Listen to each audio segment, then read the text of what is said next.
ஹரே கிருஷ்ண கிருஷ்ண கிருஷ்ண ஹரே ஹரே ஹரே ராமா ராமா ராமா ஹரே ஹரே. குட்டி கதைகள் 1097. இங்கு 4 தலை பிரம்மதேவர் கற்ற பாடம் எனும் கதையினை காண்போம். முன்பு ஒரு சமயம் பகவான் கிருஷ்ணர் துவாரகாவில் ஆட்சி செய்து கொண்டு இருந்த சமயம் அது. தினமும் நூற்றுக்கணக்கான மன்னர்களும் ரிஷிகளும் பக்தர்களும் ஏன் தேவாதி தேவர்களும் கூட பகவான் கிருஷ்ணரை தரிசிக்க வந்த வண்ணமும் பிறகு திரும்பிய வண்ணமும் இருப்பது வழக்கம் ஆகும். எனவே மொத்தத்தில் துவாரகா நகர் முழுவதும் பகவான் கிருஷ்ணன் பிரம்மாண்டமான திருக்கோவிலாக விளங்கின. இப்படியாக இருக்கும் சமயம் ஒரு நாள் படைப்புக்கு அதிபதியான 4 தலை பிரம்மா பகவான் கிருஷ்ணரை காண ஆவல் கொண்டு தனது அன்ன வாகனத்தில் விரைந்து வந்தார் துவாரகாவிற்கு. நகர் எங்கும் பகவான் கிருஷ்ணரின் திருநாமம் அவரது பெருமைகளும் ஒலித்து கொண்டு இருந்தன. மக்கள் எல்லாம் மிக மிக மகிழ்ச்சியாக காணப்பட்டார்கள். ஆயிரக்கணக்கான அரண்மனைகள் இங்கும் அங்கும் பரவி இருந்தன. சுவர்கள் இரத்தினங்களாலும் பவளங்களாலும் அலங்கரிக்கப்பட்டு இருந்தன. இவற்றையெல்லாம் பார்த்து கொண்டே தரை இறங்கிய 4 தலை பிரம்மா சற்றும் தாமதிக்காமல் பகவான் கிருஷ்ணரின் அரண்மனை வாசலை அடைந்து விட்டார். அவர் பிரம்மாண்டமான தங்க கதவுகளை கொண்டு இருந்த அந்த வாசலில் காவலர்கள் பலர் பகவான் கிருஷ்ணரை காண வருபவர்களை விவரம் கேட்டு அனுப்பி கொண்டு இருந்தார்கள். பிரம்மாவும் தன் முறைக்கு வந்த வாசல் காவலர்கள் இடம், நான் தான் 4 தலை பிரம்மா, பகவான் கிருஷ்ணரை காண வந்து இருக்கிறேன் என கம்பீரமாக கூறினார் தனக்கே உரிய அந்தஸ்து உடன். இப்பொழுது வாயில் காவலர்களும் பணிவுடன் பிரம்மாவை வணங்கி பகவான் கிருஷ்ணரிடம் கேட்டு வருகிறோம் என உள்ளே விரைந்து சென்றார்கள். ஏராளமான பக்தர்கள் கிருஷ்ணரை போற்றி துதிக்க துவாரகா புரிப்பிடத்தில் கம்பீரமாக தோற்றத்துடன் மஞ்சள் பட்டு ஆடை அணிந்து அமர்ந்து இருந்தார் பகவான் கிருஷ்ணர். வெண் சாமரம் காற்று கிருஷ்ணர் பக்கம் வீசிக்கொண்டு இருந்தது. அந்த சமயம் பகவான் கிருஷ்ணரின் முன்பாக சட்டென வந்து நின்றார்கள் அந்த வாயில் காவலர்கள். பிறகு பகவான் கிருஷ்ணரின் அனுமதியுடன் வந்த விஷயத்தை அழுத்தம் திருத்தமாக, பிரபு பிரம்மா வந்து இருக்கிறார், தங்களை காண என தகவல் கூறினார்கள். பகவான் கிருஷ்ணரோ எந்த பிரம்மா, அவர் பெயர் என்ன என பதிலுக்கு கேட்டார். ஒருவரை ஒருவர் பார்த்து கொண்ட வாசல் காவலர்கள் விவரம் சரியாக பெற கிடையாது என்ற வருத்தத்துடன் தலைகுனிந்து கணப்பொழுதில் திரும்பிவிட்டார்கள் தாங்கள் புறப்பட்ட இடத்திற்கு. இதெல்லாம் கணப்பொழுதில் நடந்து முடிந்துவிட்டன பிரம்மாவின் பார்வைக்கு. இப்பொழுது பிரம்மாவின் முன் வந்த காவலர்கள் கிருஷ்ணர் தாங்கள் யார் என கேட்கின்றார். நீங்கள் எந்த பிரம்மா, உங்கள் பெயர் என்ன என்று உடனே கூறுங்கள், நாங்கள் சென்று தெரிவிக்கிறோம் என கவனமாக கேட்டார்கள். அவ்வளவுதான். அப்படியே அதிர்ந்து விட்டார் பிரம்மா. மிக மிக ஆச்சரியத்துடன் தனக்குள் நினைத்து கொண்டார், நான் தான் பிரம்மா. இப்படி பகவான் கிருஷ்ணர் கேட்டுவிட்டதை பார்த்தால் வேறு யாரும் பிரம்மாக்கள் உள்ளனரோ இருக்காது. அது எப்படி முடியும்? இருப்பினும் சற்று யோசித்துவிட்டு எப்படியாவது பகவான் கிருஷ்ணரை பார்க்க வேண்டும் என்பதற்காக காவலர்களிடம் தனது அடையாளம் பற்றி தெளிவுற கூறினார். அதாவது 4 தலைகள் இருப்பதை பற்றி. ஓ காவலர்களே, நீங்கள் பகவான் கிருஷ்ணரிடம் சென்று கூறுங்கள், நான் தான் 4 குமாரர்களின் தந்தையான 4 தலை பிரம்மா என. இதை கேட்டதும் மீண்டும் விரைந்தார்கள் காவலர்கள். கிருஷ்ணரிடம் பிரம்மா கூறிய விவரத்தை அப்படியே கூறிய காவலர்கள் பகவான் கிருஷ்ணரின் அனுமதியை பெற்றுவிட்டார்கள். சரி, உள்ளே அழைத்து வாருங்கள் அவரை. கிருஷ்ணர் சொன்னதுதான் தாமதம். அடுத்த கணமே உள்ளே நுழைந்து விட்டார் பிரம்மா. பகவான் கிருஷ்ணரை கண்டதும் பகவான் கிருஷ்ணரின் திருப்பாத கமலங்களில் பணிவுடன் விழுந்து வணங்கினார் பிரம்மா. பகவான் கிருஷ்ணரும் பிரம்மாவை அன்புடன் வரவேற்று, இவ்வளவு தூரம் தாங்கள் வந்ததன் காரணம் என்ன என கேட்டார் அவர். அதற்கு உடனே பிரம்மா தங்களின் கேள்விக்கு விடையளிக்கும் முன்பு எனக்கு ஒரு அவசரமான சந்தேகம் இப்பொழுது ஏற்பட்டுவிட்டது, தயவு செய்து விடை அளியுங்கள் என்று சற்றே பதட்டத்துடன் கேட்டார். சரி, ஆகட்டும் என்றார் பகவான் கிருஷ்ணர் புன்னகையுடன். பிறகு பிரம்மா, நான் உங்களை சந்திப்பதற்காக வாசல் காவலன் கூறிய பொழுது தாங்கள் எந்த பிரம்மா என கேள்வி எழுப்பிவிட்டீர்கள் அல்லவா? அது ஏன்?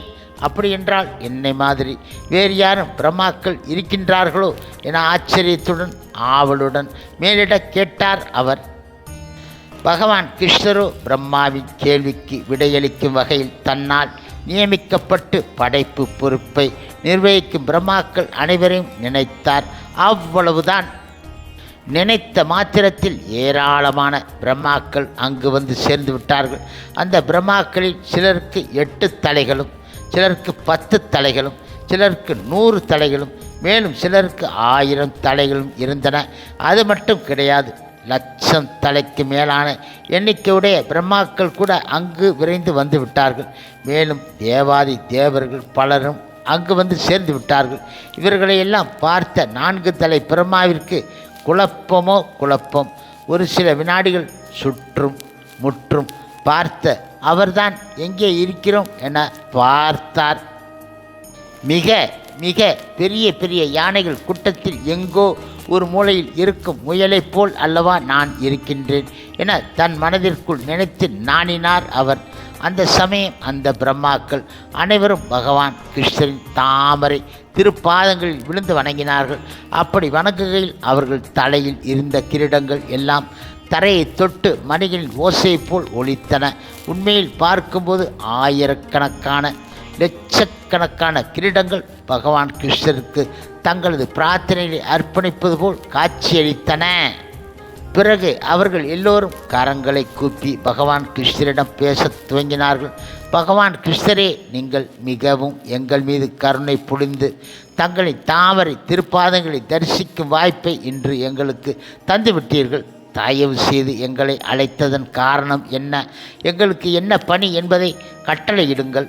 அதனை எங்கள் தலைமேல் ஏற்றி செயல்படுத்த காத்து இருக்கிறோம் என பகவான் கிருஷ்ணரிடம் வேண்டிக் கொண்டார்கள். அதற்கு பகவான் கிருஷ்ணர் அவர்களிடம், நான் உங்களையெல்லாம் பார்க்க வேண்டும் என விரும்பினேன். நீங்கள் எல்லாம் அசுரன் பயம் இன்றி சந்தோஷமாக இருப்பீர்கள் என நம்புகிறேன் என்றார். அவர்களும், பகவானே, உங்களது கருணையினால் நாங்கள் எல்லோரும் சிறப்பாக இருக்கின்றோம். ஏனென்றால் எப்போதெல்லாம் தொந்தரவு ஏற்படுகின்றதோ அப்போதெல்லாம் நீங்கள் அவதரித்து அதனை அகற்றி விடுகின்றீர்கள். நீங்களே அனைவரையும் பரிபாலிக்கின்றீர்கள் என பதில் அளித்தார்கள். அதன் பிறகு பகவான் கிருஷ்ணர் அனைவரையும் வழி அனுப்பிவிட்டார். அவர்கள் எல்லோரும் மீண்டும் பகவான் கிருஷ்ணரை நமஸ்கரித்துவிட்டு தங்கள் இருப்பிடம் நோக்கி சென்று விட்டார்கள். இவற்றையெல்லாம் பார்த்து கொண்டு இருந்த 4 தலை பிரம்மா அப்படியே உறைந்து போய்விட்டார். பின் சுய நினைவிற்கு வந்து மீண்டும் மீண்டும் கீழே விழுந்து பகவான் கிருஷ்ணரை வணங்கி துதித்தார். ஆதி மூலமே கிருஷ்ணா, என்னுடைய அறிவை வைத்து நான் இதற்கு முன் நான் என்ன நினைத்தேனோ அதெல்லாம் இப்போது பரிசோதிக்கப்பட்டு விட்டன. சிலர் கிருஷ்ணரை பற்றி அவர்களுக்கு தெரியும் நினைக்கின்றார்கள். ஆனால் என்னை பொறுத்தவரை இவ்வளவுதான் தங்களை பற்றி எனக்கு தெரியும். அதாவது தங்களின் உயர்வு எல்லை இல்லாதது. அது உடல், மனது, வார்த்தைகள் இவை எல்லாவற்றிற்கும் அப்பாற்பட்டது என பிரம்மா பணிவுடன் கூறினார் அவர். இதன் பிறகு பகவான் கிருஷ்ணர் விவரித்தார். பிரம்மதேவரே, என்னால் உமது மேற்பார்வைக்கு வழங்கப்பட்ட பிரபஞ்சம் 50 கோடி யோஜனங்கள். ஒரு யோஜனம் என்பது 8 மைல்கள் விரிவு உடையது ஆகும். எனவே அது மிக மிக சிறியது என்பதால் உமக்கு 4 தலைகளை வழங்கியிருக்கிறேன். ஆனால் சில பிரபஞ்சங்கள் 100 கோடி யோஜனங்களும் மற்றும் சில 1000 கோடி யோஜனங்களும், இப்படியாக எண்ணற்ற கோடி கோடி யோஜனங்களை உடைய பிரபஞ்சங்களும் எனது கட்டளையின் கீழ் படைக்கப்பட்டு இருக்கின்றன. எனவே அதற்கு ஏற்றாற்போல் அங்கே இருக்கும் பிரம்மாக்களுக்கு அதற்கேற்ப தலைகளை நான் வழங்கியிருக்கின்றேன். அதிலும் குறிப்பாக இவ்வளவு பெரியதாக இருக்கும் இந்த ஜட பிரபஞ்சங்கள் எல்லாம் ஆன்மீக உலகை ஒப்பிட்டு பார்க்கும்போது வெறும் 4 1 பங்குதான் என விளக்கினார் பகவான் கிருஷ்ணர். இதை கேட்டதும் பிரம்மா மேலும் மேலும் அதிசயித்து போனார் அவர். பகவான் கிருஷ்ணரை போற்றி வணங்கினார். பகவான் கிருஷ்ணரும் பிரம்மாவை ஆசீர்வதித்தார். அவர் எனவே பகவான் கிருஷ்ணர் தான் எல்லோரின் படைப்பாளராகவும் பராமரிப்பாளராகவும் இருக்கிறார் என்பதற்கு இந்த நிகழ்ச்சி மிகச்சிறந்த உதாரணமாகும். எறும்பில் இருந்து யானை வரைக்கும், மனிதர்கள் முதல் தேவாதி தேவர்கள் வரை, பிரம்மா உட்பட அனைவருக்கும் படியெழுப்பவர் பகவான் ஸ்ரீ கிருஷ்ணரே ஆவார். இது குறித்து சில பிரபாதா கூறுகையில், பகவான் கிருஷ்ணர் இந்த உலகில் அவதரித்து இருக்கும்போது பிரம்மாவிற்கு ஒரு கர்வம் ஏற்பட்டுவிட்டது. கிருஷ்ணர் இந்த பூலோகத்தில் அவதரித்து இருக்கின்றார், பூலோகமோ எனது கட்டுப்பாட்டின் கீழ் உள்ளது என நினைத்தார். இந்த பிரபஞ்சத்தில் பிரம்மா தான் முதல் உயிர்வாளி மற்றும் மற்றவர்களை கட்டுப்படுத்துபவர். அதனால் அவருக்கு கர்வம் ஏற்பட்டுவிட்டது. ஆனால் கிருஷ்ணர் பரமாத்மாவாக இருப்பதால் அவருக்கு தெரியாது எதுவும் கிடையாது. யார் என்ன நினைத்தாலும் என்ன செய்தாலும் அவருக்கு தெரிந்துவிடும். அதனால் பகவான் கிருஷ்ணர் முழுமுதற் கடவுள் மற்றும் பரமபுருஷ பகவான் ஸ்ரீ கிருஷ்ணரின் தூய பக்தரான 4 தலை பிரம்மாவிற்கு பாடம் புகட்டுவதற்காக இப்படியெல்லாம் பிரம்மாக்களையும் அழைத்து தன் உயர்வற்ற நிலையை புரிய வைத்து விட்டார் என குறிப்பிடுகின்றார். மேலும் புரோபாதா குறிப்பிடுகளில் பகவான் கிருஷ்ணர் எல்லாவற்றிற்கும் மேலான ஆளுநர் ஆவார். பிரம்ம சமிதில் ஈஸ்வர பரம கிருஷ்ணா என குறிப்பிடப்பட்டு இருக்கின்றது. ஈஸ்வரர் என்றால் கட்டுப்படுத்துபவர். ஒவ்வொருவருக்கும் சிறிதளவு ஆளும் தன்மை இருக்கின்றது. நீங்கள் உங்கள் குடும்பத்தை கட்டுப்படுத்துகின்றீர்கள், உங்கள் வியாபாரத்தை கட்டுப்படுத்துகின்றீர்கள். நானும் இந்த இயக்கத்தை கட்டுப்படுத்துகின்றேன். இப்படி பல. ஆனால் நமது கட்டுப்படுத்தும் சக்தி ஒரு குறிய வட்டத்திற்கு உட்பட்டதாகும். அதே சமயம் நாமும் உயர்ந்த அதிகாரத்தின் கீழ் கட்டுப்பாட்டிற்கு உட்பட்டவர்களே ஆவோம். ஆகவே நான் மிக மிக உயர்ந்த ஆளுநர் கிடையாது. ஆனால் பகவான் கிருஷ்ணர் ஈஸ்வர பரம, அதாவது மிக உயர்ந்த பரம ஆளுநர் ஆவார். ஏன் அவர் பரம ஆளுநர்? ஏனென்றால் பகவான் கிருஷ்ணர் யாருடைய கட்டுப்பாட்டின் கீழும் கிடையாது. இதுவே பகவான் கிருஷ்ணரின் நிலை என குறிப்பிடுகின்றார் ஸ்ரீல பிரபாதா அவர்கள்.